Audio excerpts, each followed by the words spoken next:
La dernière fois, nous en étions au coulage de la chape fluide et on est en train de poser l'appareillage électrique ainsi que tout l'équipement plomberie-chauffage. Il y a à peu près 5 règles d'or à respecter pour faire une maison BBC. Première règle, c'est la conception dite bioclimatique. Règle numéro 2, on choisit un système constructif performant. Troisième point, la bonne isolation thermique. Enjeu numéro 4, règle d'or numéro 4, c'est l'étanchéité à l'air. Enfin, une fois qu'on a résolu tous ces enjeux-là, il faut mettre les bons équipements derrière, la bonne machinerie qui va permettre d'obtenir un confort optimum avec une consommation minimale.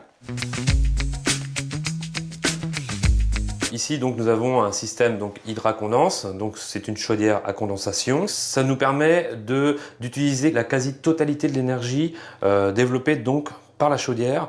On peut parler de 20% de rendement supérieur par rapport à une chaudière normale. En dessous de la chaudière, on a ce qu'on appelle un kit, un pack PCM. Donc ce kit nous permet de travailler en haute température et en basse température. Nous avons une partie qui va donc alimenter la partie étage, qui est donc les radiateurs, avec une température entre 50 et 60 degrés, et la partie donc plancher chauffant en basse température, où là on va chauffer de l'eau à 30 degrés à peu près. Voilà. Alors dans l'ensemble, on a vraiment un rendement élevé, donc forcément une consommation de gaz moindre, et sur les factures de gaz, on peut parler de 30 à 40% d'économie véritable. Ici, nous avons un chauffe-eau solaire, voilà, qui va être relié donc en appoint avec la chaudière à condensation. Donc les panneaux solaires sont fixés sur le toit.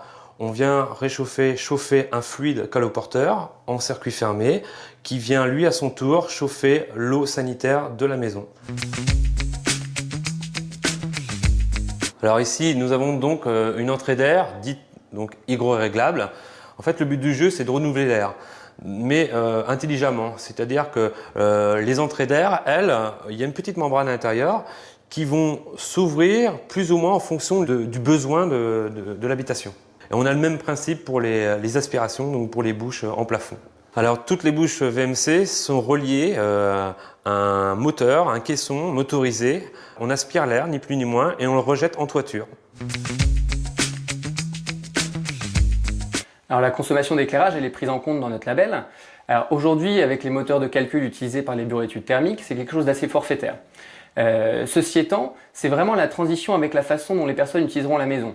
Il faut absolument mettre des éclairages et des ampoules basse consommation, puisque c'est ce qui permettra justement de limiter la consommation d'usage du bâtiment.